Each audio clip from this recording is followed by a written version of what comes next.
Dana Abadi sangat membantu ITS dalam program beasiswa, memacu mahasiswa berprestasi dunia, dan mengembangkan riset inovatif untuk kesejahteraan masyarakat.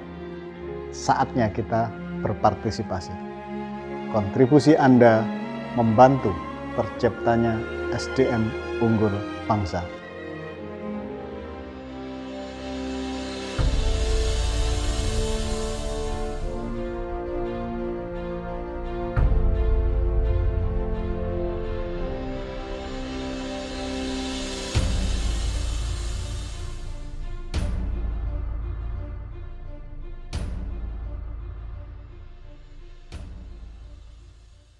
Hari Minggu bisa lari-lari, tak lupa keliling pasar pagi. Tampaknya hadirin masih sepi, lebih baik kita tunggu sebentar lagi. Ya, selamat pagi Pak Afandi.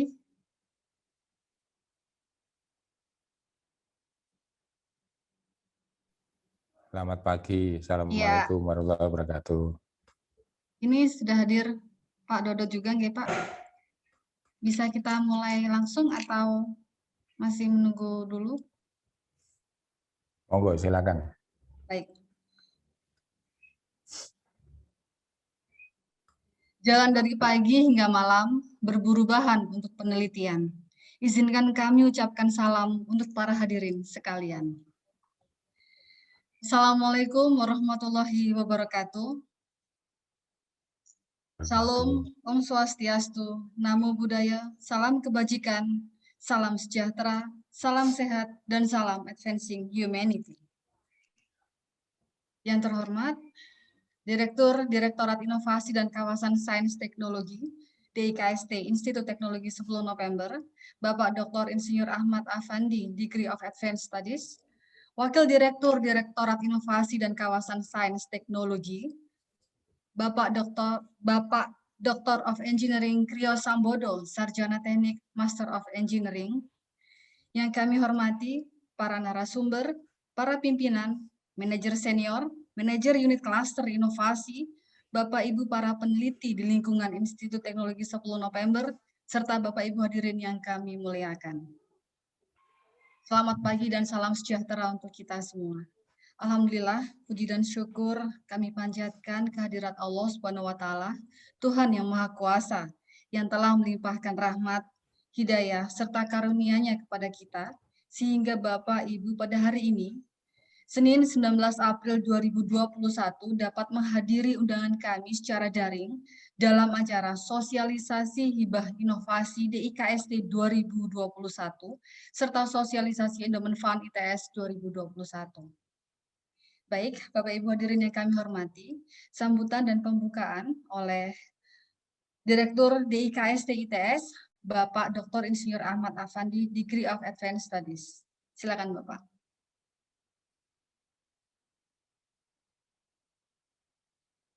Bisa di-unmute sebentar Bapak. Ya. Assalamualaikum warahmatullahi wabarakatuh. Selamat pagi, salam sejahtera untuk kita semua. Terima kasih. Alhamdulillah pada pagi ini kita bisa berkumpul berkat rahmat Allah yang Maha Kuasa, bisa bersama-sama menghadiri sosialisasi kegiatan DIKST, salah satunya adalah hibah inovasi dan juga kegiatan Endowment Fund. Dalam rangka ini saya juga sekalian ngasih sambutan sambil juga mempromosikan kegiatan kita, karena kadang-kadang ini kita ketemu orang-orang baru di event-event seperti ini yang belum kenal siapa kita. Baik, di IKST kita akan mencoba dalam 5 tahun ke depan melakukan transformasi dari Research University ke Innovation University. Nah, kegiatannya tentunya konteks MBKM tetap kita masukkan di dalam hal ini, dan kolaborasi untuk membangun sinergitas antar institusi untuk mendukung inovasi maupun STP ITS saat ini. Ya, dalam kaitannya dengan inovasi, kita berusaha mencoba memfasilitasi dari teman-teman yang berkegiatan riset saat ini yang dikelola oleh DRPM, mungkin ada yang berkelanjutan untuk dilanjutkan pada TKT yang lebih tinggi, maka kita akan mencoba mendampingi inovasi prosesnya, baik teman-teman yang sudah dari hasil riset DRPM tadi ke level yang lebih tinggi, misalnya sampai 6 atau 7, 8, 9. Dalam proses hilirisasi juga kita dampingi yang terkait dengan industri.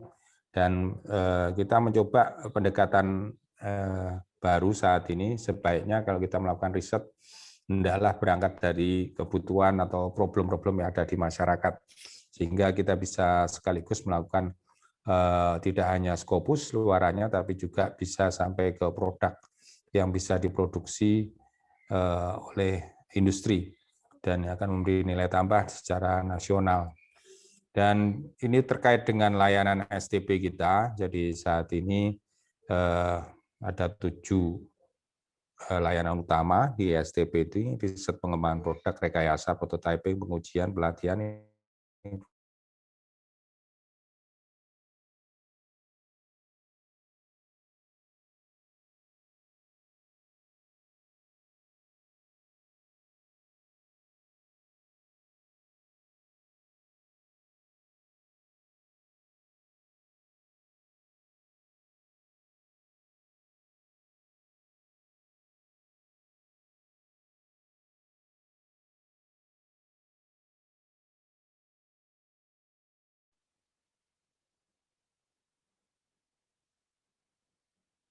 Pak Afandi, jaringannya sepertinya off ya?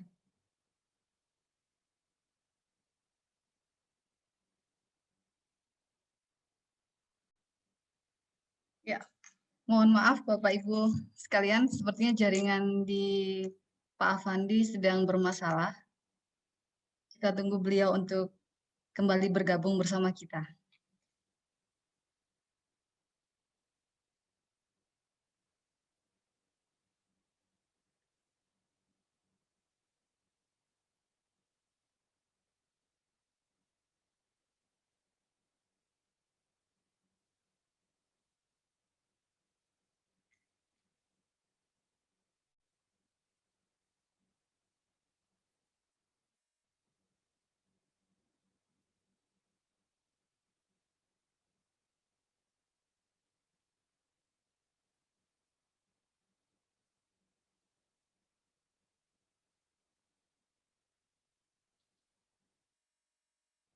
Ya, Pak Afandi sudah bergabung kembali.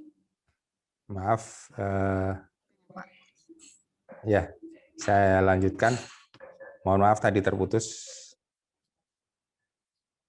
Jadi dari produk yang riset yang kita coba hilirisasi saat ini masih sangat kecil sekali dari aktivitas riset yang ada ya. Dari DRPM kita punya hampir 400 riset yang dikelola oleh DIKST, ini ada sekitar 30-an yang kita kelola. Ada produknya inkubator ini juga ada 44 juga. Kita baru bisa masuk pasar sekitar 6 produk kalau kita lihat. Jadi betapa kita harus saat ini mencoba melakukan perubahan. Di program kami harus ada 4 program utama pendampingan inovasi hilirisasi. Kita juga memperbaiki bisnis model kita di inovasi dan hilirisasi STP. Dan kita membangun kolaborasi yang intens bersama institusi terkait dan juga membangun sistem terpadu. Dari proses hilirisasi yang ada, kita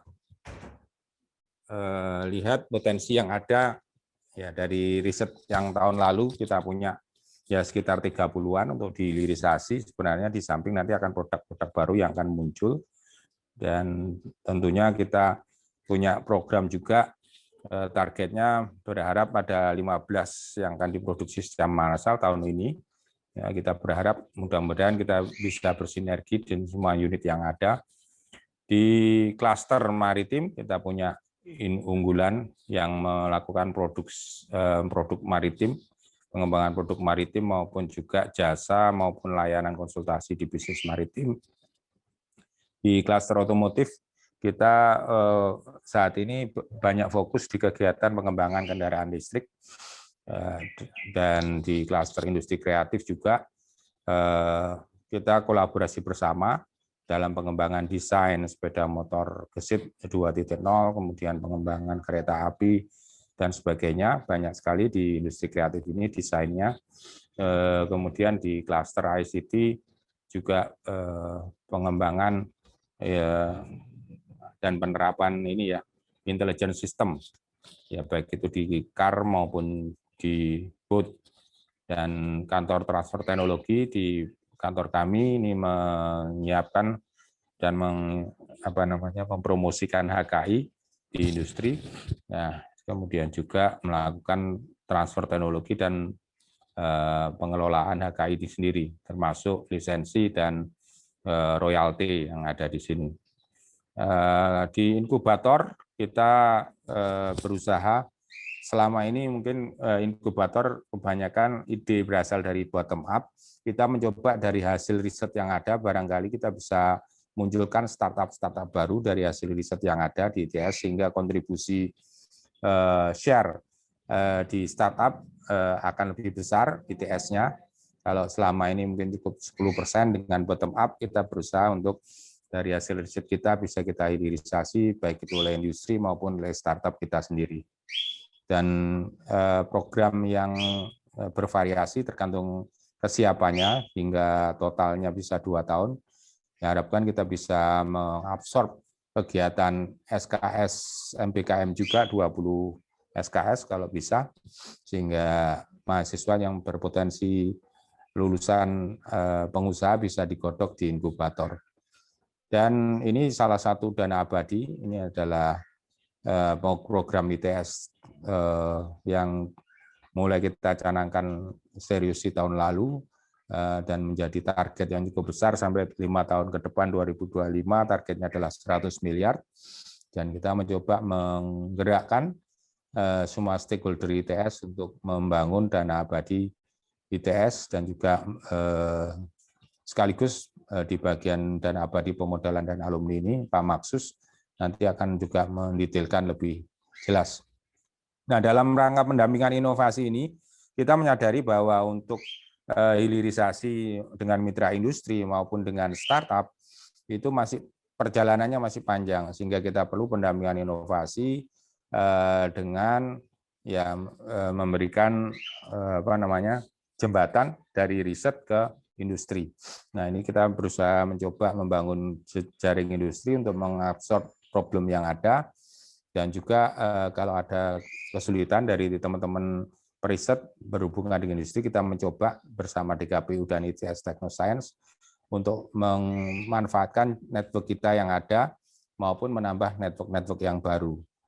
Dan juga kita berusaha menggandeng industri juga untuk melakukan riset bersama, sehingga market pool, konteks risetnya tidak hanya teknologi push, yang nantinya seperti gesit dengan Wima, kita berusaha menjadi R&D mitra di industri, ya, baik itu juga dengan MAB.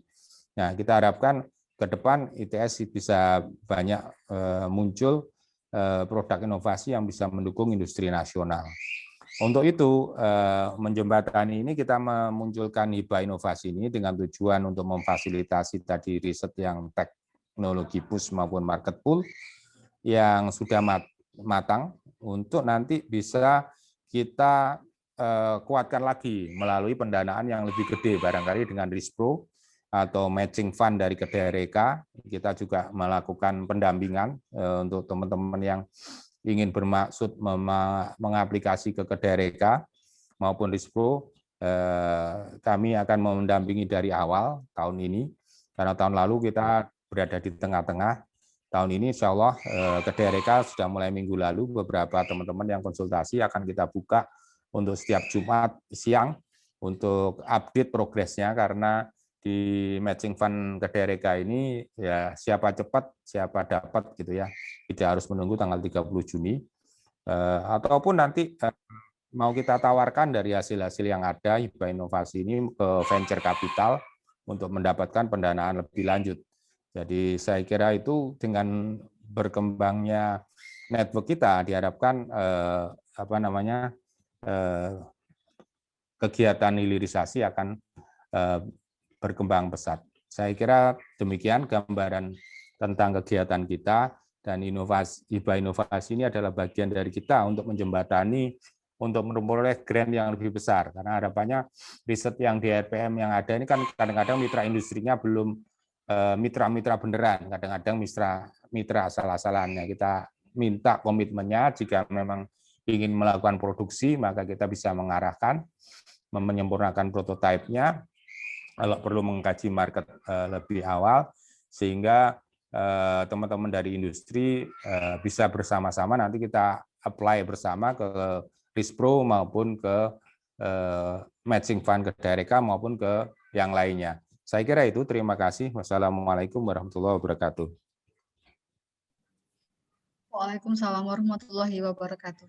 Baik, terima kasih Pak Afandi atas sambutan juga pembukaan yang telah diberikan. Baik, Bapak Ibu hadirin yang berbahagia, acara berikutnya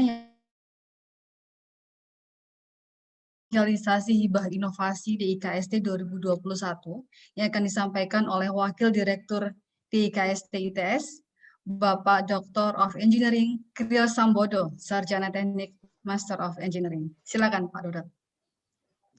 Matur nuwun Bu Resa. Bapak Ibu sekalian, Assalamualaikum warahmatullahi wabarakatuh. Selamat pagi, mohon izin. Apakah suara saya bisa didengar dengan baik? Jelas Bapak. Baik. Kalau tadi Bu Resa memulai dengan pantun, izinkan saya memulai dengan pantun.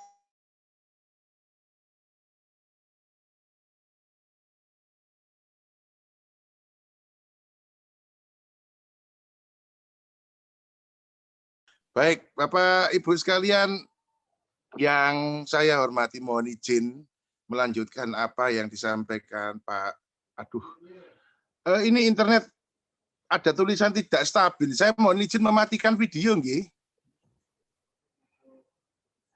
Baik, mohon izin melanjutkan apa yang disampaikan Pak Afandi tadi dan apa yang telah dipersilakan Bu Resa ke saya.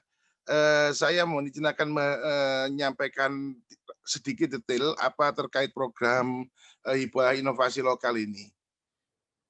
Mohon izin saya share screen. Apakah sudah terlihat Bapak Ibu? Screen-nya berubah. Saya sedang menampilkan. Ya, sudah Bapak. Baik.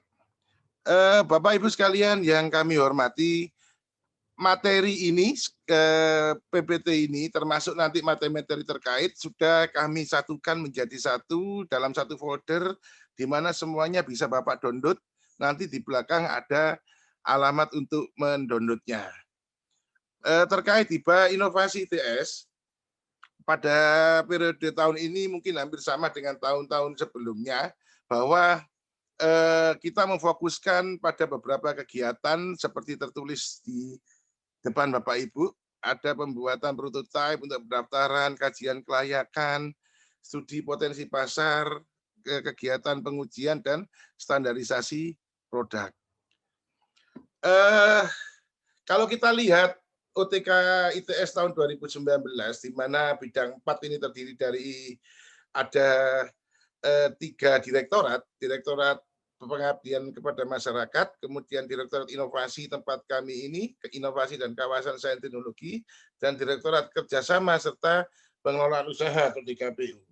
Bapak Ibu yang saya hormati, seperti apa yang disampaikan Pak Afandi, hibah ini pada dasarnya bukan pembiayaan dari awal produk, namun terkait dengan SOTK ITS terkait bidang 4, hibah yang ada terkait hibah inovasi ini lebih kepada ke arah melanjutkan dari produk-produk penelitian yang sudah ada. Apakah itu hasil dari DRPM, ataukah dari penelitian mandiri, ataukah dari penelitian dengan hibah lain. Karena apa? Karena tugas kami adalah melanjutkan penelitian tersebut sehingga menjadi produk yang siap untuk dikomersialisasi atau siap dinaikkan tahapnya untuk siap produksi. Semacam itu Bapak Ibu. Jadi sifatnya pendanaan ini tidak pendanaan dari awal nol penelitian. Seperti itu. Sehingga diharapkan nantinya seperti apa yang disampaikan Pak Afandi tadi, harapannya sudah ada paling tidak mitra kerjasama, di mana mitra-mitra ITS bisa dilihat daftarnya pada Direktorat Kerjasama dan Pengelolaan Usaha misalkan. Di sana tentu sudah ada list beberapa mitra potensial ITS yang bisa dijadikan mitra untuk pengembangan produk ini nantinya. Nah, arahnya semacam ini kira-kira, karena wilayah kami adalah mengembangkan, meningkatkan TKT, dari TKT 6 menjadi TKT ke atas, di atasnya, sehingga nantinya kami bisa menghasilkan produk difusi teknologi yang berupa aplikasi di pengguna atau stage awal dari komersialisasi, pengembangan pasar atau untuk komersialisasi lebih lanjut. Oleh karena itu, kami akan berusaha membantu Bapak Ibu sekalian dengan pendanaan yang sifatnya untuk kelayakan bisnis, perlindungan kekayaan intelektual yang bisa merupakan usulan paten, desain industri, merek, dan hak cipta misalnya. Sehingga kalau kita lihat diagram di sini, maka kira-kira arahnya kalau Bapak Ibu dosen bisa masuk melalui PUI atau bisa masuk melalui penelitian mandiri atau merupakan hasil dari DRPM, penelitian-penelitian yang sudah dilakukan, atau kerjasama dengan beberapa unsur misalkan masyarakat, industri, atau alumni atau pengguna. Lebih bagus lagi, tadi disebutkan Pak Afandi, apabila hasil penelitian Bapak Ibu nantinya diarahkan bisa untuk membentuk spin-off company. Nah, ini mungkin sudah Bapak Ibu pirsa bahwa sudah umum sekali. Mengapa kok kami merasa perlu pendanaan ini? Karena di dalam apabila kita melihat diagram ini, ranah universitas itu biasanya pada saat pengembangan sudah mulai turun. Sedangkan industri di saat-saat pengembangan justru itulah adalah tahap-tahap awalnya. Sehingga di sana apa yang kita kenal sebagai lembah kematian sering terjadi ke sana. Oleh karena itu Bapak Ibu, makanya pendanaan ini, pendanaan ini sifatnya adalah untuk knowledge transfer dan mencari kolaborasi. Tadi kalau dengan mitra, monggo nanti bisa dilihat di DRPM, di DKPU, di mana di sana Pak Joko sudah terbiasa dengan menjaring mitra melalui MOU dan sebagainya. Sehingga dana di kami nantinya bisa dipergunakan untuk yang di atas itu kami tuliskan prototyping, untuk perlindungan IP, untuk market studi, untuk testing, atau untuk standarisasi. Di mana ini biasanya terlupakan oleh pendanaan-pendanaan yang diberikan oleh DRPM. Kira-kira semacam itu intinya. Jadi kalau kita ambil di tengahnya, biasanya yang model penelitian dari DRPM itu berusaha merubah pendanaan menjadi knowledge baru. Tetapi kami intinya berusaha merubah hasil penelitian tersebut atau pengetahuan baru tersebut ke dalam pendanaan yang nantinya bisa diputar kembali untuk kepentingan ITS kembali ke pendanaan penelitian. Kira-kira semacam itu konsep sederhananya Bapak Ibu sekalian. Oleh karena itu kami merencanakan ada pendanaan semacam ini, prototyping yang bisa sekitar 50 sampai 60 juta. Kenapa prototyping itu penting? Misalkan selama ini ada penelitian terkait dengan misalkan alat kesehatan atau apa, namun belum sempat di prototyping, artinya masih terpisah-pisah modul-modulnya, sehingga kalau dijelentreh misalkan dipaparkan gitu belum termasuk modul yang bagus lah. Dengan pendanaan ini monggo kita bisa membuat prototyping-nya dengan bagus, ataupun pengujian dan standarisasi produk, serta juga studi kelayakan bisnis dan potensi pasar. Monggo. Lah, yang baru dari pendanaan ini tidak hanya berupa alat atau menciptakan sesuatu gitu ya untuk meningkatkan sisi inovasi, tapi juga bisa berupa kajian kebijakan, Bapak Ibu sekalian. Monggo, kajian kebijakan terkait dengan pengembangan riset dan inovasi, ada pendanaannya di sana. Apabila Bapak Ibu tertarik, monggo di bawah itu yang berwarna biru tua, ada link. Nanti ini kami share juga di chat box. Ada link terkait di mana Bapak Ibu bisa mendapatkan atau mendownload semua informasi terkait dengan pengajuan hibah inovasi lokal ini. Kira-kira kalau dibuka isinya semacam ini Bapak Ibu, di dalamnya ada PPT, yang lainnya adalah hampir sama persis dengan apa yang selama ini dengan DRPM, terkait penelitian di DRPM. Di situ ada semua, cuman kami menambahkan fakta integritas gitu, nggih, sehingga mungkin lebih kami bermaksud untuk supaya ini memang benar-benar nantinya bermanfaat dan jadi sesuai dengan yang ditargetkan. Mohon izin saya terlewat satu hal.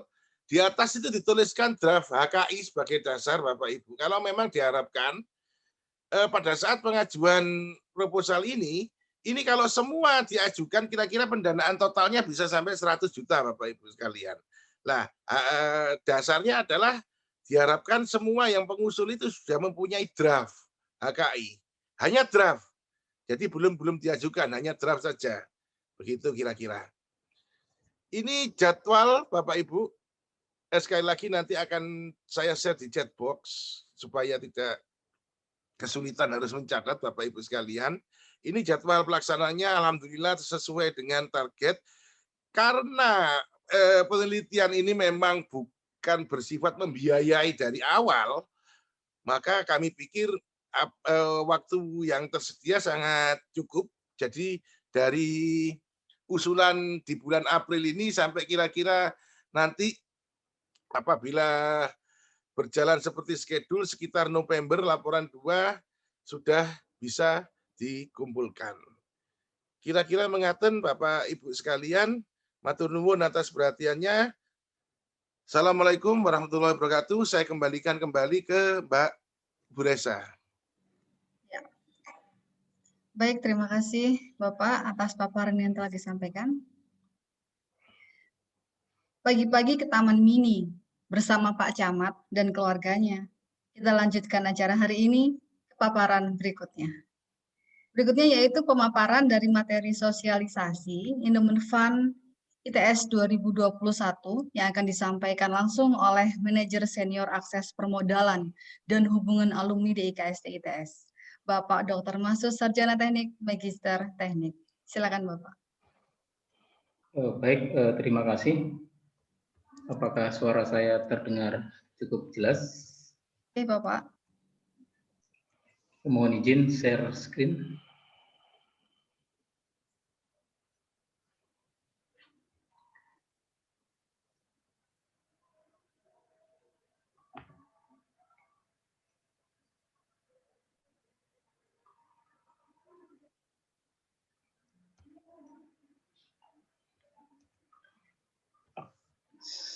Sudah tampil di layar. Halo? Sudah, Pak. Monggo. Baik, terima kasih. Assalamualaikum warahmatullahi wabarakatuh. Yang kami hormati Bapak Ibu sekalian, pada kesempatan ini kami diminta memberikan sosialisasi terkait dengan dana abadi ITS. Memang slide ini cukup banyak, tapi nanti mungkin materinya di-share oleh Pak Wadir ke Bapak Ibu sekalian. Saya mungkin nanti akan mengambil beberapa slide saja karena keterbatasan waktu yang diberikan ke saya untuk saya jelaskan lebih lanjut. Ya, sebagai sebagai pengantar, saya mencoba memotret bahwa dana abadi ini juga sangat terkait dengan peringkat perguruan tinggi. Saya mencoba memetakan 10 perguruan tinggi terbaik di Amerika dengan dana abadi yang terbesar dari Harvard hingga Columbia University, dan kemudian saya coba lihat bagaimana peringkatnya dari berbagai lembaga pemeringkat yang sempat kami rekap tadi malam. Nampaknya perguruan tinggi yang memiliki dana abadi cukup besar itu memiliki peringkat yang bagus di dunia. Bahkan Harvard misalnya yang saya kasih warna merah dari simbol ini peringkat pertama. Begitu juga dengan universitas lainnya merupakan kampus-kampus kelas dunia, di mana ternyata mereka memiliki penopang dana abadi dalam pembiayaan operasional pendidikannya.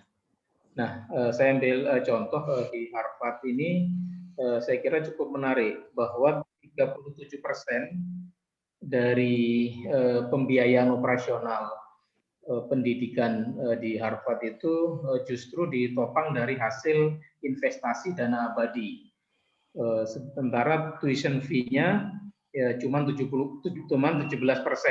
Nah, distribusinya pada berbagai masing-masing, di sini terlihat bahwa cukup besar komponen pembiayaan dari hasil investasi dana abadi ini untuk membiayai riset dan inovasi. Saya lanjutkan. Nah, saya lihat lebih detail, ternyata penggalangan dana abadi Harvard itu baru dimulai 1974. Kalau ditarik ke 2021 berarti 47 tahun.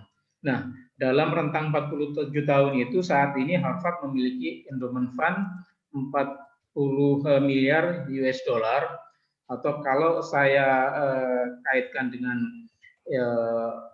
harga mata uang Indonesia itu setara dengan 59,3 triliun. Nah, dari situ hasil investasinya diperuntukkan untuk operasional pendidikan itu 29 triliun. Nah, coba kita bandingkan dengan ITS. ITS baru digagas 2018, mestinya kalau nanti pada usia 47 tahun yang sama di 2065 barangkali ITS juga bisa mencapai memiliki dana abadi yang senilai 600 triliun.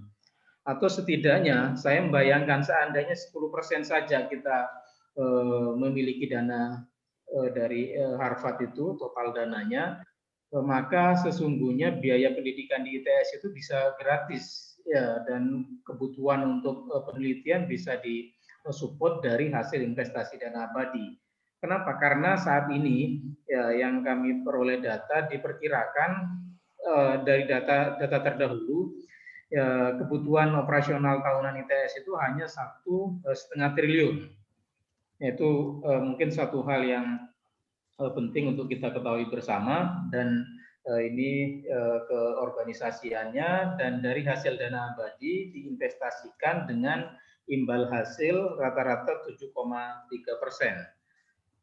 Nah, berikut ini kemudian saya memotret posisi dana abadi yang diinvestasikan di reksadana dari beberapa perguruan tinggi di Indonesia.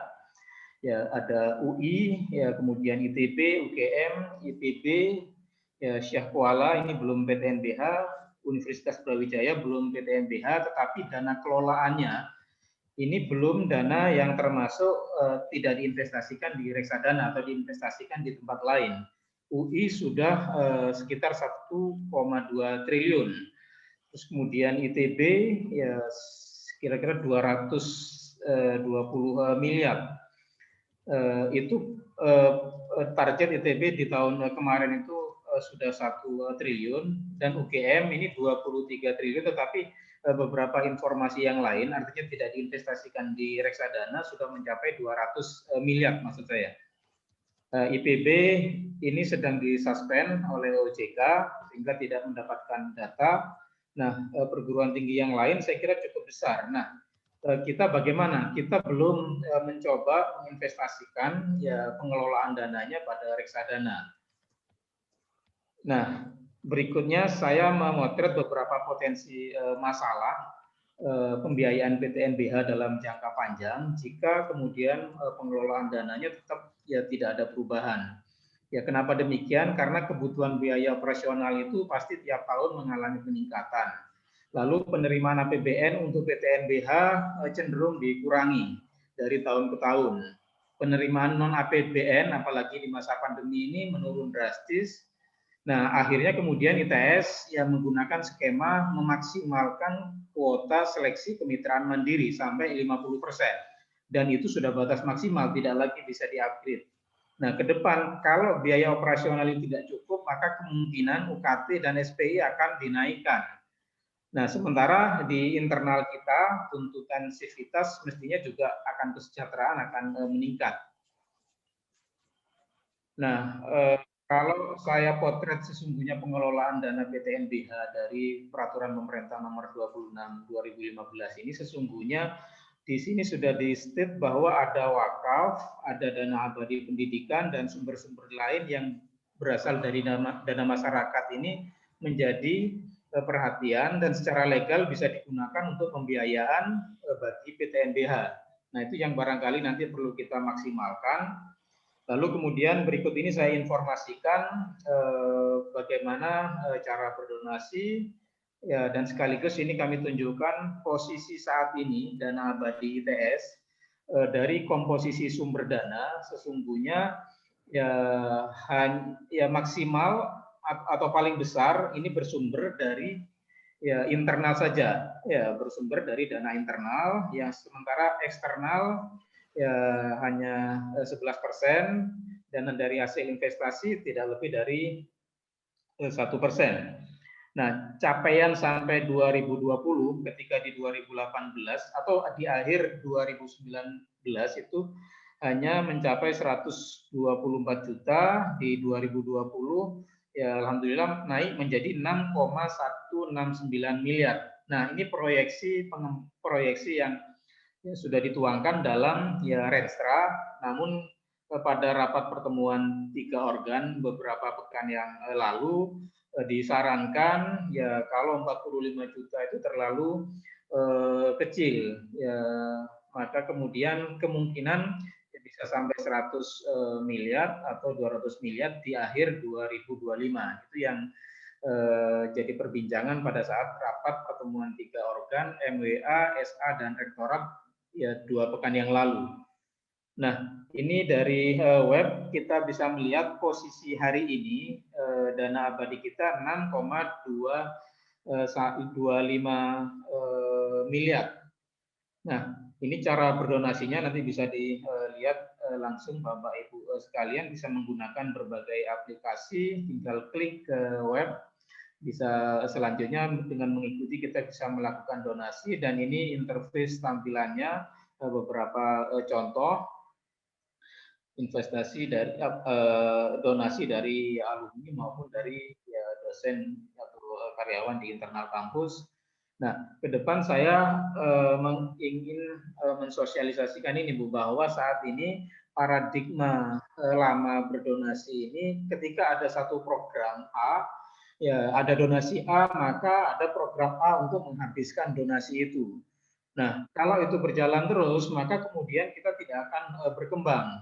Nah, kami menawarkan bagaimana ke depan agar ada perubahan. Jadi seluruh donasi atau seluruh dana yang masuk bisa dikelola, terus kemudian pokoknya tetap dan hasil investasinya yang digunakan untuk berbagai program A, B, dan seterusnya. Kira-kira seperti itu. Ini informasi tentang rancangan mekanisme pengelolaan. Nah, dari rancangan ini kita bisa melihat bahwa dana abadi tidak akan berkurang karena hasil investasinya maksimum 80% yang bisa digunakan, 20% akan di-top up lagi ke pokok dana abadi. Nah, berikut ini kaitannya dengan posisi fakultas atau mungkin posisi departemen. Sesungguhnya ke depan ketika kita dana abadi cukup besar, maka bisa diorientasikan nanti pemanfaatannya bisa lewat berbasis fakultas atau berbasis departemen. Ini rancangan pemanfaatannya, jadi ada 8 hal ini yang bisa diprioritaskan untuk pemanfaatan, namun ya saat ini karena memang hasil investasinya belum banyak, jadi baru 130-an juta hasil investasinya karena memang juga baru diinvestasikan, itu pun baru di deposito, sehingga nanti akan dicoba mulai digunakan untuk beasiswa ya khusus bagi ya putra-putri keluarga besar ITS misalnya yang terdampak COVID, itu mungkin yang sudah kita rancang dan sudah akan kita realisasikan, dan ini konsep pemanfaatannya dan inline dengan bagaimana unit-unit lain. Selanjutnya terkait dengan ya realisasi, ini beberapa hal kemarin ya setelah kita melakukan komunikasi, ya kebetulan ada kepanitiaan golf yang sudah selesai menyelenggarakan event, ya di mana ada saldo dana dan didonasikan ke dana abadi ITS. Berikut ini rekanan kita akapkita.com yang mencoba menjaring dana abadi ITS secara umum. Kebetulan ya perusahaan ini ya, atau lembaga ini adalah lembaga dari ya, para alumni ITS semua, dan saat penyerahan atau saat penandatanganan PKS mereka mendonasikan 100 juta untuk dana abadi atau untuk wakaf bagi ya orang tuanya.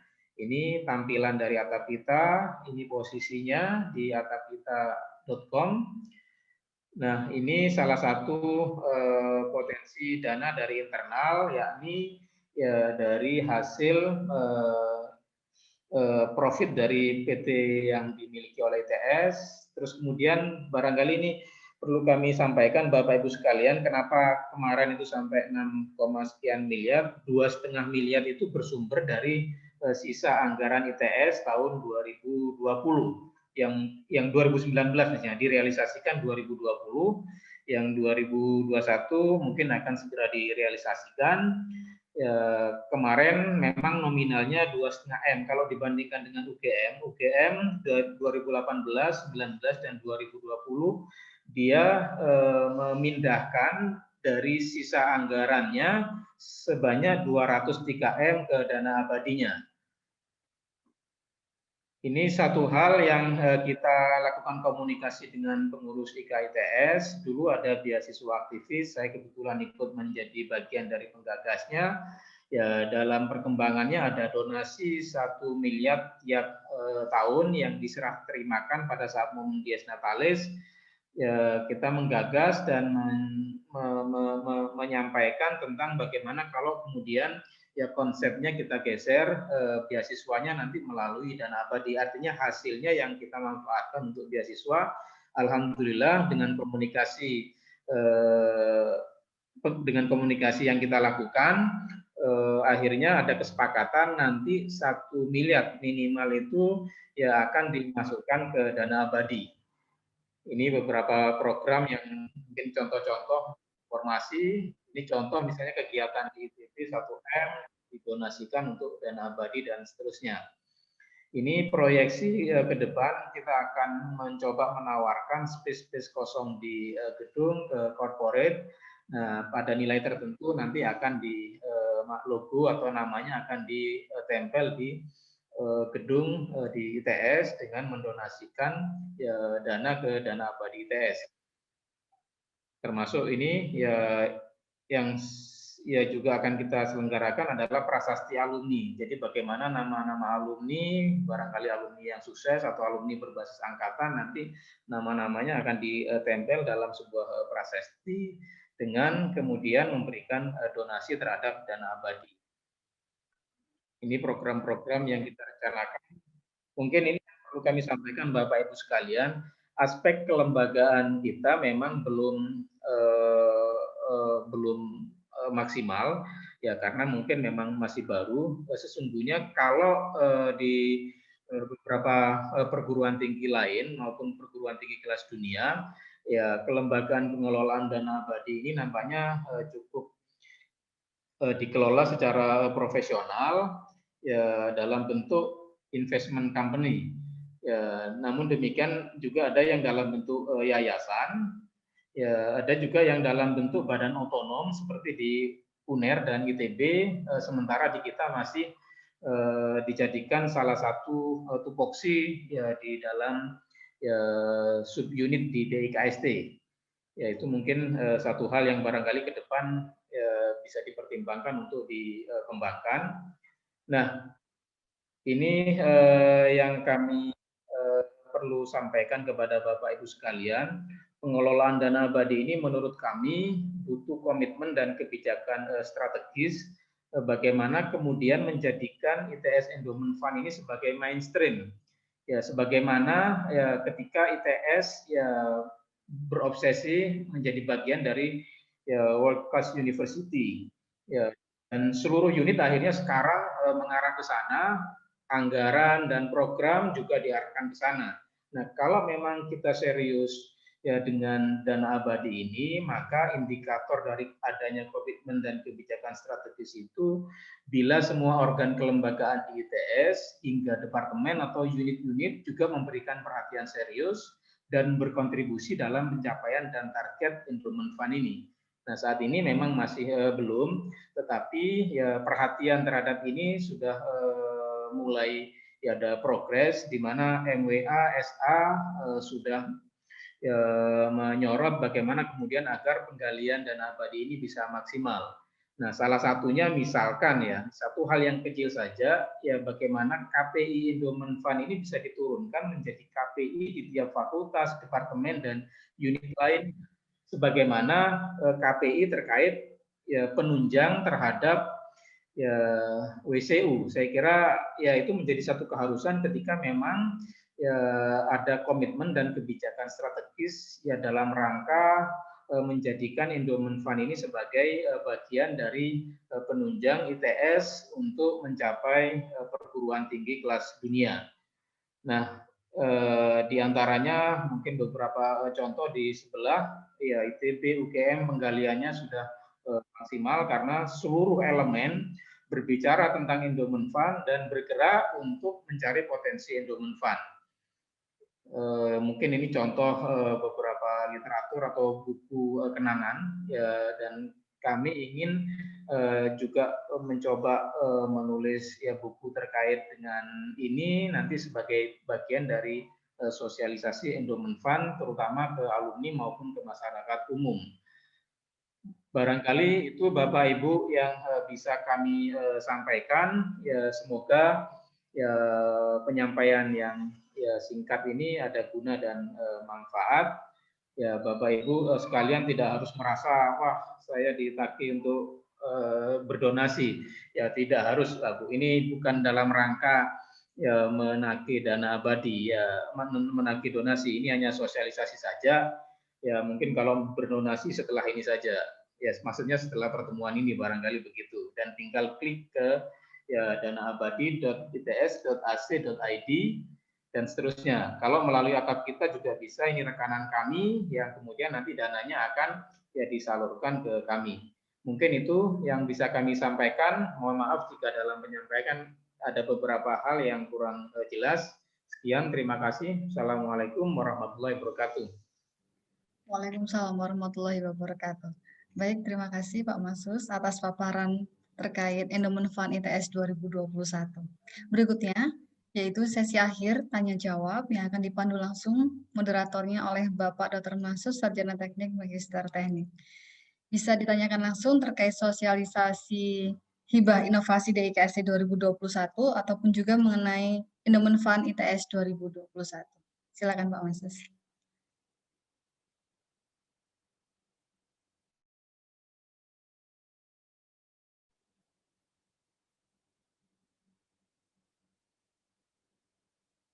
Ya, Pak Masus. Nggih. Ya, silakan bisa dimulai untuk sesi tanya jawab, Bapak. Pertanyaannya? Ya, Bapak Ibu, jika ada pertanyaan terkait materi dari sosialisasi hibah inovasi DIKSD 2021 ataupun terkait elemen fund, bisa langsung di kolom chat atau juga bisa raise hand atau langsung menyalakan men-unmute dan nanti akan langsung dimoderatori oleh Bapak Masus.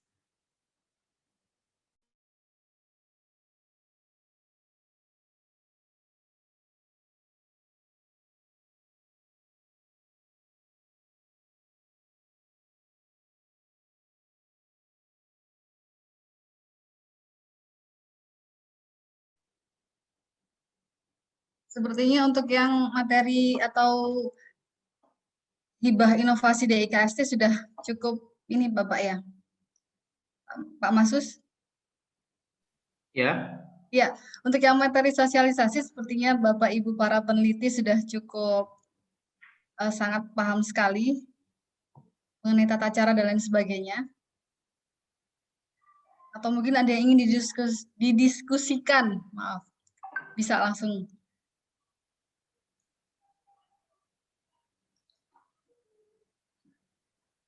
Mungkin terkait dengan materi ITS Endowment Fund, barangkali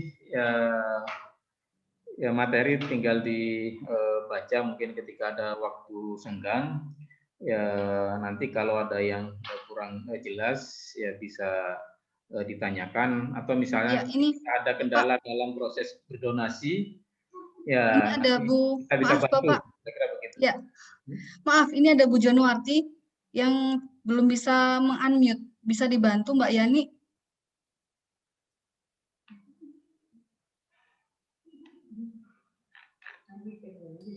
Iya, terima kasih.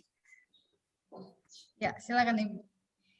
Iya, pertanyaan saya mungkin lebih ditujukan ke penjelasan Pak Dodo tadi, karena kan biasanya kalau hibah inovasi itu ada ketentuan-ketentuan, tadi mungkin karena cepat sekali menyampaikannya atau saya terlewat, misalnya satu peneliti atau satu pengusul itu maksimal boleh mengajukan berapa judul, terus kemudian kalau alokasi waktunya tadi saya sudah lihat dengan jelas, tapi di sini batasan-batasan yang harus yang harus diketahui oleh pengusul itu tadi belum saya lihat. Terima kasih.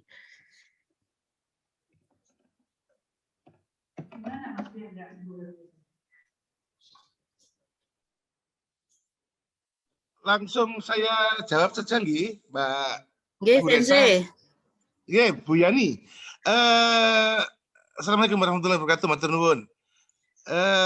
Memang tadi saya sampaikan link, harapannya bisa langsung masuk ke linknya. Bu Yani bisa di-download PPT ya, sudah saya share tadi di chat box. Nah, kemudian kalau diikuti link itu, di sini ada. Mohon maaf memang sengaja tidak saya sampaikan karena mungkin untuk mempercepat waktu ya, kita lebih banyak didiskusi aja, tapi terima kasih sudah di-raise pertanyaannya.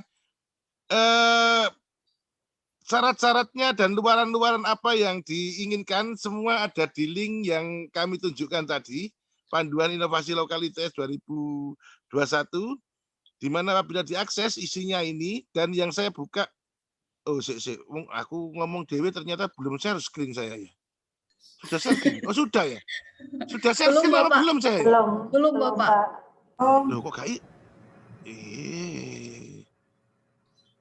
saya share screen ya. Ngomong dewe muter-muter ternyata belum share screen.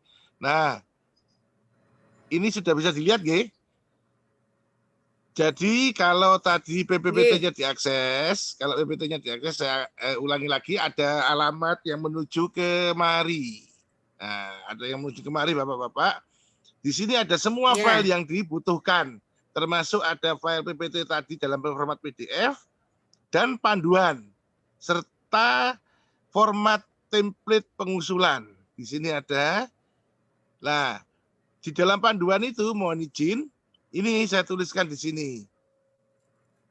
jumlah anggota pengusul satu kelompok 3 orang dosen, 1 ketua inti, 1 ketua tim, kemudian tidak sedang studi lanjut. Terkait dengan usulan tadi ditanyakan Bu Januarti, apakah satu pengusul harus 1 judul? Tidak, sebetulnya tidak ada ketentuan itu, monggo saja diusulkan sebanyak mungkin. Tetapi yang lain dari yang biasanya dulu, paling tidak yang di sini ini sudah disiapkan draft HKI-nya, Bu. Itu saja yang membedakan. Yang lain-lainnya mungkin sama, ini besarannya semua ada di panduan hibah inovasinya. Jadi monggo diakses di sini, di file panduan ini cukup singkat, sederhana, saya pikir sama seperti biasanya. Kalau tadi itu batasan usulan 1 peneliti tidak ada. Kira-kira mekaten. Oke, berarti untuk satu proposal itu luarannya harus HKI ya, Pak? HKI bukan luaran sebetulnya. Karena apa? Karena pendanaan HKI ini ada di ada di DRPM, ada juga di departemen. Betul. Ya. Lah, kami ini memfasilitasi saja. Jadi yang di sini diharapkan kalau memang nanti pendanaan HKI-nya diusulkan di sini ya enggak apa-apa kalau enggak dapat dari departemen. Tetapi paling tidak draftnya yang kami minta sudah ada. Sehingga nanti dalam review kami bisa bisa memeriksa, oh ini berarti HKI-nya layak mendapatkan pendanaan juga. Gitu. Oh, ini HKI-nya biar ke departemen saja. Nanti kita berkoordinasi. Berkaitan dengan beberapa waktu yang lalu sempat ada diskusi dengan Pak Suryo, itu berkaitan dengan ini Pak, perawatan perawatan paten. Nah, itu apakah bisa diajukan melalui ini gitu? Kami ini karena perawatan paten itu tidak dilakukan oleh ITS lagi. Mungkin ada Pak Afandi nanti yang bisa menambahkan, mungkin kalau saya kurang jelas.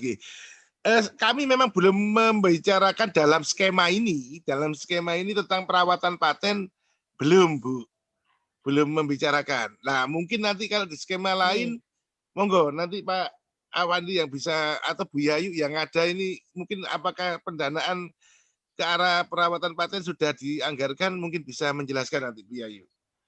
Kira-kira begitu Bu Januarti, Bu Yanti. Ya mungkin saya nambahkan Pak Dodot ya. Untuk perawatan paten itu mulai tahun 2020 itu ada Permen Kumham yang menyebutkan bahwa paten untuk tahun pertama sampai ke-5 setelah itu kan sebenarnya gratis ya, sampai 5 tahun atau apa. Setelah 5 tahun itu baru terkena pemeliharaan paten. Nah, ada aturan di tahun lalu di Permen Kumham bahwa Waalaikumsalam. Bu, itu Bu. Bapak, bahwa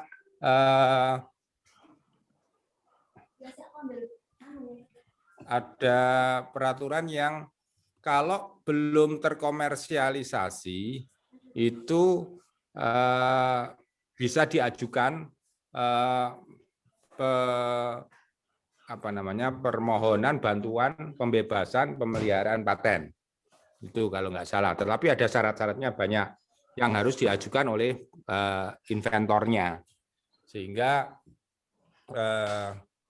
kalau memang ada paten yang sudah lewat dari 5 tahun dan memang belum terkomersialisasi, itu bisa diajukan. Itu kalau nggak salah peraturannya baru muncul Juni 2020, tapi juknisnya belum jelas, tapi sudah disampaikan tahun lalu oleh tim dari DJKI. Ya, tetapi itu berdasarkan permohonan. Ya, selama itu masih bisa ditempuh, ya kita akan menempuh itu. Tapi ya tergantung inventornya juga. Kalau inventornya nggak berniat untuk memelihara, ya kita nggak bisa apa-apa gitu. Saya kira itu informasinya. Mekaten Bu Yani, monggo. Nggih, matur Bu. nuwun, Pak Dodot. Nggih. Ini berarti kalau untuk paten itu semua harus seragam. Kita menyerahkan apa namanya menyerahkan hak paten itu ke LPPM ITS ya, supaya seragam gitu ya. Walaupun pendanaan dari DKIST. Ya, betul.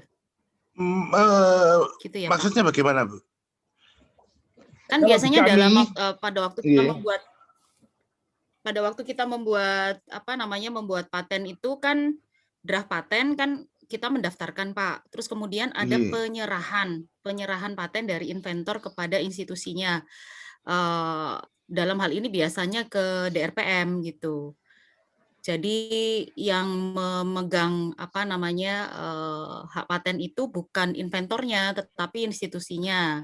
Jadi ada surat alih gitu ya, yang ditandatangani di atas materai oleh seluruh inventor untuk diserahkan kepada ITS. Nah, dalam hal ini pihak ITS-nya adalah DRPM. Nah, ini kan pendanaannya kan bukan dari DRPM. Ini apakah sudah ada kesepakatan bahwa nanti pengalihan itu atas nama ITS dengan menyebutkan DRPM atau bukan direktorat yang sama gitu. Saya mohon penjelasan ini, Pak Dodot. Oh, nggih. Ini apa ya? Kalau di kami ini kami cuma meminta bahwa ini berprospek untuk HKI-nya dilanjutkan, gitu loh, Bu.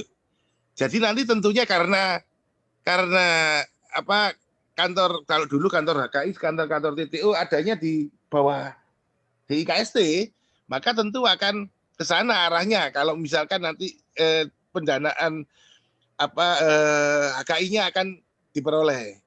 Tapi baik. tentu saja kan tidak ada masalah, Bu, selama nanti pun di RPM pastinya juga ke Pak Suryo juga. Ya, Itu. berarti satu pintu di Pak Sur ya. Nggih. Matur nuwun. Mohon izin Ibu, Bu Januarti dan Pak Dodot, untuk tahun 2020 HKI sudah berpindah ke direktorat kami yaitu DIKST, Bu Januarti, di bawah Pak Surya. Jadi seluruh pengajuannya bisa langsung ke beliau. Berarti satu pintu ya, seperti biasa ya. DIKST, Ibu. Matur nuwun.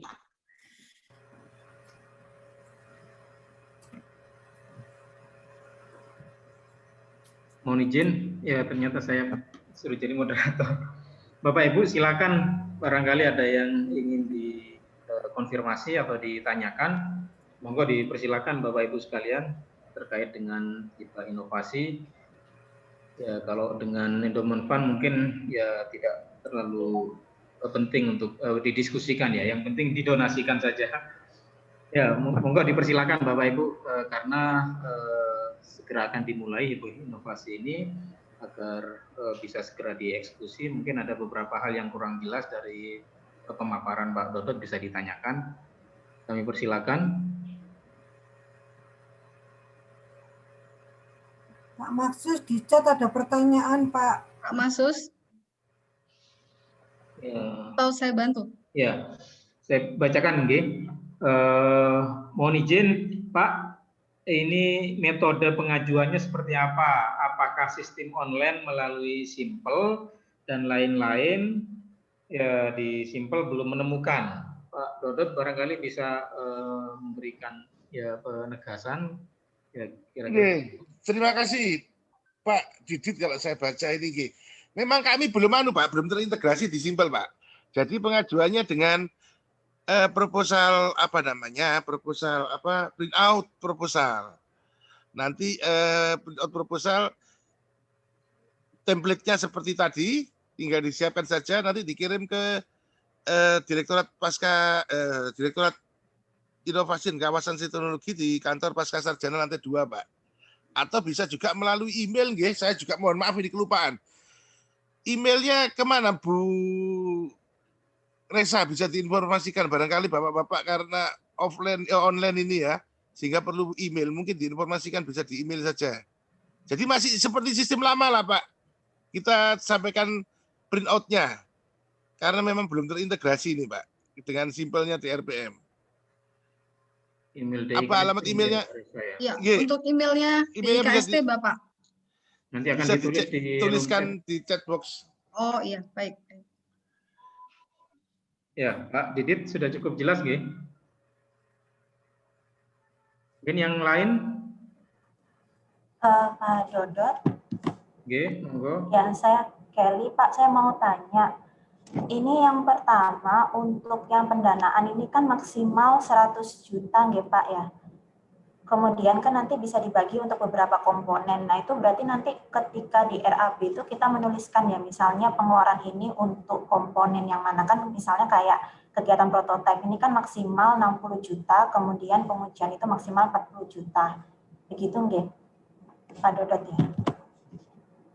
Pak Dodot, selain itu di room chat ada pertanyaan Pak Dodot, saya bacakan dari Pak Made London, Prof. Made London, mohon izin menanyakan tentang permohonan bebas pemeliharaan paten karena paten belum terkomersialisasi, apakah ada form yang diisi? Mungkin tadi Pak Afandi yang menyampaikan ini juga nanti bisa menambahkan. Monggo dijelaskan Pak Dodot. Nggih, matur nuwun Pak Maksus, mohon izin Bu Resa. Prof. London nanti mungkin terkait ini Pak Afandi atau Bu Yayu bisa menyampaikan nggih. Untuk Bu Kelly, nggih seperti itu Bu. Jadi pendanaan total itu kan nanti ada tim reviewer ya yang sudah kami SK-kan ini. Nanti dari proposal yang ada kan di RAB-nya Ibu atau di proposalnya Bu Kelly menuliskan G semua apa yang ingin dilakukan, apa yang ingin dibantu, kegiatannya apa dan sebagainya. Dan nanti tim reviewer akan menentukan dari sana Bu. Oh, berarti ini untuk tahap ini misalkan dilakukan dulu studi kelayakan pasarnya, maka pendanaannya sekian. Begitu Bu. Kira-kira. Oke, baik kalau gitu Pak. Apakah bisa menjawab, Gi? Nggak bisa menjawab. Sama ini Pak, satu lagi, jadi kan untuk yang mitra, ini kan ada mitranya, Nggih Pak ya. Kemudian kan kalau saya lihat di lampirannya itu kan tercantum profil saja. Nah biasanya kan kalau penelitian itu kayak ada surat kesediaan mitra begitu tuh gimana Pak? Nggih, monggo disertakan tidak masalah. Bu Kelly, ini apa? Kami juga nantinya akan coba, tadi Pak Afandi menyampaikan ada pendampingan. Jadi harapannya kan nantinya mitra ini juga terkait pada saat produksi atau pada saat komersialisasi. Begitu. Jadi kalau bisa ada mitra semacam itu sehingga akan sangat membantu dalam hal hilirisasi. Tujuan akhirnya pokoknya hilirisasi ini Bu. Jadi program penelitiannya tidak dari nol, tetapi sudah ada kira-kira bayangannya sehingga kita akan melanjutkan dengan pendanaan dari DIKST. Semacam itu kira-kira idenya Bu Kelly. Oke, baik Pak. Kemudian satu lagi boleh nggak Pak? Mohon maaf. Boleh, silakan. Ini juga Pak, tadi kan kalau saya baca juga untuk pembelanjaan kan nggak boleh pulsa internet ya Pak ya? Nggih. Kemudian kan kalau untuk penelitian ini yang mau diajukan sama tim ini kan sebenarnya alat kami ini kan butuh semacam internet untuk sinkronisasi gitu. Nah itu berarti tetap nggak boleh diajukan gitu Pak ya? Ya ini Bu Yayu ini yang pegang uang. Bu Yayu, pertanyaan itu kita loncat sebelum pindah ke Bu Yayu. Masih ada lagi yang dengan saya, misalkan Bu Kelly? Sudah Pak, yang dengan Pak Dodot 2 itu aja tadi. Sekalian ini saya serahkan, matur nuwun Bu Kelly, ini saya serahkan ke Bu Yayu, sekaligus Bu Yayu tadi terkait Prof. Made London Bu, barangkali terkait pemeliharaan paten, apakah ada forumnya, dan pertanyaan Bu Kelly, apakah benar pulsa internet masih tidak bisa dianggarkan meskipun penelitian Bu Kelly ini terkait juga dengan internet gitu Bu. Matur nuwun Bu Yayu. Terima kasih Pak Dodot. Untuk biaya belanja internet, kalau terkait untuk internet komunikasi atau operasional dari peneliti itu memang tidak diizinkan. Tapi kalau topik penelitiannya itu memang membutuhkan internet dan yang dikaji adalah banyak biaya jaringannya, itu masih bisa diizinkan. Seperti itu Bu Kelly. Jadi sesuai topiknya, kalau memang sangat membutuhkan jaringan internet untuk melakukan uji atau melakukan survei atau apa, itu masih bisa. Tapi kalau untuk kegiatan yang tidak terkait langsung dengan topik penelitiannya, itu yang tidak diizinkan. Baik, berarti kalau saya bisa simpulkan, kalau untuk internet untuk alatnya, kegiatannya itu boleh, tapi kalau untuk langsung ke penelitiannya yang nggak boleh gitu ya Bu Yayu? Iya. Oke, baik kalau gitu. Iya Bu, makasih Bu.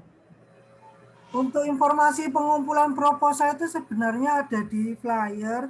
Monggo Bapak Ibu bisa melihat lebih detail di flyer, dan semua informasi kita input di webnya DIKST. Monggo berkunjung ke webnya DIKST.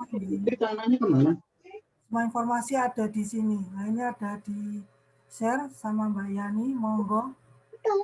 Pakai tangan aja, dapatnya pakai tangan. Bisa juga proposal dikirim langsung ke kantor kami di Gedung Pascasarjana lantai 2 di kantor DIKST. Seperti itu Pak Dodot. Bu Yayu terkait dengan tadi. Ya, yuk harus Bu. Oh iya Pak harus. Ya, proposalnya apa enggak sebaiknya dikirimkan dua-duanya ya, misalnya. Jadi fisik dan soft file tetap harus di-emailkan gitu. Karena proses reviewnya itu kan memang review soft file ya, nanti oleh reviewer itu loh. Nggih, Ya, Pak. jadi tidak atau tapi dua-duanya begitu. Nggih Pak Harus, terima kasih. Iya Bapak Ibu, dikirim dua-duanya lebih bagus. Bu Yayu terkait dengan forum untuk bebas pemeliharaan paten tadi dari Prof. Made London. Nanti saya mintakan ke Mbak Nani di kantor TTO, nggih Pak. Kebetulan saya kalau nyari filenya mungkin lama, sudah tertumpuk. Nanti kita mintakan dan kita share di webnya DIKST, nggih. Artinya ada formnya Bu Yayu, nggih? Dulu ada Pak. Kita sudah ngirim ke jurusan departemen untuk menyatakan bahwa apakah ini pemeliharaan dihentikan atau diteruskan. Nah itu ada Pak, dulu pernah kita sampaikan ke departemen-departemen dan inventor. Oke, saya kira cukup jelas ya. Tadi dari Bu Kelly itu mungkin nanti terkait dengan SDG, kalau ada hal-hal yang detail kurang jelas, saya kira bisa japri langsung nanti ke Bu Yayu. Mungkin dari yang lain,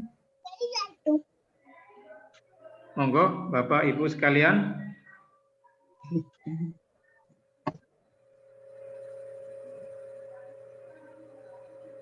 Sepertinya sudah cukup jelas semua ini, Pak Dodot.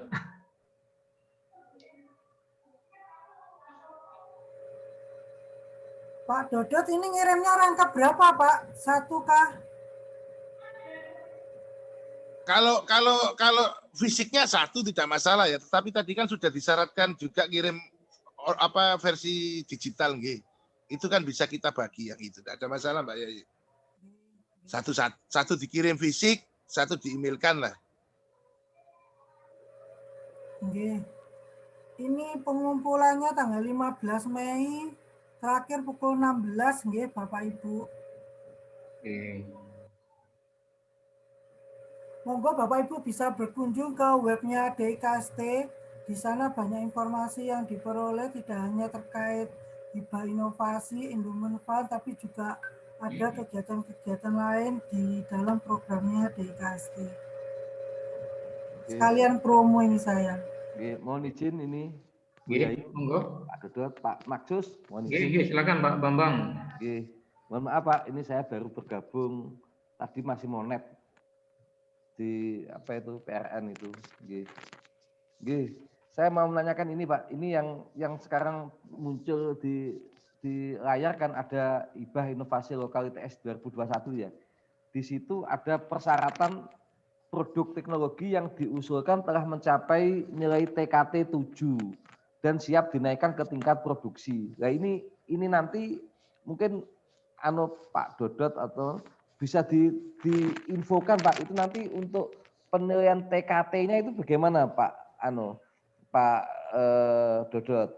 Misalkan saya tuh punya ngusulkan itu saya menganggapnya itu sudah TKT 7 padahal itu belum gitu, nanti apakah nanti ada apa itu ukuran yang baku itu untuk menilai TKT ini, ataukah mengikuti dulu itu kalau di usulan Ristek itu sudah ada Excel-nya, kita masukkan nanti keluar TKT. Itu gimana Pak Maksus atau Pak Dodot? Mungkin bisa diinfokan. Pertanyaan yang bagus. Monggo langsung dijawab Pak Dodot, sudah cukup jelas sepertinya pertanyaannya. Iya, matur nuwun Pak Bambang. Apa ini mestinya antara 6 dan 7 ya? Karena tadi kalau kita lihat apa siklusnya kan TKT 6 atau 7 ini memang apa disitulah sulit-sulitnya apa prospek penelitian lah. Yang dilakukan sama Pak Bambang, kita menggunakan self assessment. Jadi nanti itu dilampirkan saja apa Katsinov dari Kemristek Dikti kalau dulu nggih. Apa kita sama-sama mengusulkan dari Excel situ aja kita lakukan penelitian self assessment. Nanti sampai TKT berapa itu di-print kemudian disertakan begitu saja. Oh nggih. Nggih Pak Dodot. Nah, ini saya khawatir saja nanti apa itu persyaratan ini menjadi kurang bisa terdefinisi dengan pasti begitu. Itu yang melakukan kita atau nanti dari reviewernya Pak Dodot gitu. Pengusulnya yang atau yang melakukan perhitungan TKT ini dari pengusulnya ya? Nggih, self assessment dulu. Seperti biasa self assessment dulu. Ya. Nggih. Setelah self assessment nanti tim yang menentukan reviewernya nanti yang kelayakan. Betul. Gitu, ya. Siap. Betul. Nggih. Terus yang satu lagi Pak Dodot, ini mitra industri ini wajib Pak Dodot nggih? Nggih Pak, karena apa arahnya kan nggak mungkin kita produksi yang jelas nggih, nggak mungkin kita melakukan komersialisasinya kan nggak mungkin kita juga nggih, kita butuh itu mitra juga nggih. Jadi mungkin dalam taraf produksinya nanti bisa diyakinkan ada mitranya yang siap melakukan proses itu akan lebih meyakinkan baik, Pak. Jadi ini mitra industrinya itu mitra yang di proses produksi maupun di marketing, Pak nggih? Nggih. Bisa dua-duanya, bisa salah satu nggih? Monggo, nggih. Pokoknya intinya itu menjamin bahwa nantinya kalau sudah ada pendanaan kira-kira proses hilirisasinya sudah bisa dilakukan. Gitu Pak. Jadi itu fungsinya mitra ke arah sana. Misalkan kita kan tidak mungkin produksi kapal misalkan, setahu saya Pak G. Kalau kapal mungkin terlalu besar lah. Anggaplah komponen kapal. Kan kita nggak mungkin produksi Pak, ITS. Nah, tetapi ada mitra yang mau memproduksi itu. Misalkan dengan ahli apa namanya lisensi atau bagaimana, itu nanti diproses di sana. Jaminan proses pembuatannya ada gitu Pak, paling nggak salah satu contohnya. Jadi minimal itu di mitra di proses produksi gitu. Karena kan kadang kita yang susah nanti mengukur itu proses produksi dan itu bisa diserap oleh pasar. Ini yang betul. Kita untuk mengukurnya nanti. Oke, siap Pak Dodot, terima kasih. Sami-sami. Mungkin masih ada lagi? Saya Pak Masus. Ya, monggo. Langsung. Oke, ini kan sempat disosialisasikan sebelumnya ada TRL, Technology Readiness Level, tapi juga ada IRL, Innovation Readiness Level. Karena sempat disampaikan juga kepada para reviewer, saya lupa setahun yang lalu, apa 2 tahun yang lalu, bahwa itu juga merupakan salah satu poin penilaian. Apakah ini berlaku juga untuk yang tahun ini? Demikian, Pak Masus. Monggo Pak Dodot terkait dengan di pedomannya mungkin ya. Gimana Pak? Mau diulang putus-putus tadi? Saya mendengarnya. Ya, gini Sensei, itu kan ada TRL ya, teknologi readiness level yang kita bisa mengikuti aturan umum, jadi mungkin start dari 7 ke atas itu bisa kita ajukan. Tapi ada juga itu loh Pak Dodot, ada yang Innovation Readiness Level, IRL. Itu apakah perlu dilakukan self-assessment juga sehingga, karena ini kan bukan murni penelitian, tapi lebih ke arah inovasi. Apakah itu perlu dipertimbangkan? Apa untuk sementara tahun ini di-ignore dulu, Pak Dodot? Terima kasih. Matur nuwun Bu Januarti. Ini kan terkait dengan termasuk Kadzinov dan sebagainya yang belum tersosialisasikan mungkin ya dari Kemenristek waktu itulah. Monggo kalau sudah ada yang bisa melakukan self assessment tentang itu, silakan dilampirkan, tidak masalah. Tetapi pada dasarnya kami hanya mensyaratkan yang teknologi readiness level saja atau TRL, tingkat kesiapan teknologi. Namun demikian, nantinya kan ada tim yang menilai, Bu. Nah, Bapak Ibu kan perlu meyakinkan mereka, beliau-beliau maksud saya. Nah, ini ada baiknya juga model-model self assessment seperti itu disampaikan. Oh, gitu. Matur nuwun, Pak Dodot.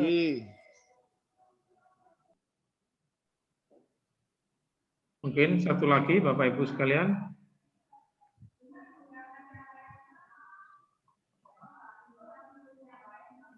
Pak Maksus, saya izin. Siap, Pak Bambang. Oke. Ya, ini saya lihat partisipannya 61, Pak Maksus. Ya. Oke. Nah, ini monggo kami menghimbau dari STP Klaster Otomotif ini monggo Bapak Ibu yang penelitiannya terkait produk-produk yang terkait dengan otomotif monggo bisa dimasukkan melalui klaster otomotif. Ya, kami akan mensupport, membantu ya untuk kelancaran usulan teman-teman semuanya, Bapak Ibu semuanya ini. Ini saya nunut untuk promosi Pak Maksus biar berduyun-duyun memasukkan lewat STP otomotif. Informasi yang menarik, Pak. Sudah ada satu pendaftar, Pak Bambang. Ya. Alhamdulillah. Saya harus. sudah siap proposalnya. Siap harus. Kalau sudah siap satu bisa ditambah satu lagi, Pak. Waduh. Iya. Sudah siap satu harus. Pokoknya. Pendamping kalau nggak ada yang ngajukan. Insya banyak Pak Fandi nanti. Ya paling enggak mudah-mudahan banyak lah dari teman-teman klaster yang lain juga kayaknya sudah menyiapkan proposal. Ya, mungkin itu. Ya, mungkin akan lebih banyak lagi kalau dananya lebih banyak. Monggo Pak Maksus. Pak Baroto, silakan. Kepada Pak Dir dan Pak Wadir nih terutama. Jadi apakah boleh nanti teman-teman dosen seperti tadi disampaikan oleh Pak Dir mengajukan proposal ini untuk membentuk startup gitu ya dari hasil hilirisasi atau terusan dari hasil penelitian Bapak Ibu sekalian. Mungkin itu saja pertanyaan saya. Jadi membentuk startup jadi matur nuwun. Nggih, matur nuwun. Mungkin ini juga bagus ini ya. Bapak Ibu sekalian. Kan arah hilirisasi ini bisa juga dihilirisasikan orang lain atau kita hilirisasi sendiri. Intinya begitulah bahasanya. Kalau dihilirisasi orang lain ya tadi mitra dan sebagainya. Kalau dihilirisasi sendiri ya tentu startup dan sebagainya. Namun hibah ini tentu bukan hibah pembentukan startup. Beda di sini Pak Nggih. Bukan hibah pembentukan startup, tetapi bisa untuk membentuk startup. Artinya apa? Misalkan Pak Bambang sudah punya hasil penelitian yang didanai DRPM. Misalkan. Selama ini sudah bersama-sama mengerjakan misalkan sudah menjadi prototipe A. Nah, prototipe A ini siap dihilirisasi. Tentu saja kami berkeyakinan bahwa apabila sudah didanai DRPM, beberapa item ini kadang-kadang terlupa seperti tadi. Berapa Pak Bambang sih boleh mengeklaim. Pak Bambang boleh mengklaim ini pasti laku di pasar, ini pasti sukses dan sebagainya. Tetapi usaha ke sana ini belum ada secara tertulis yang dibutuhkan.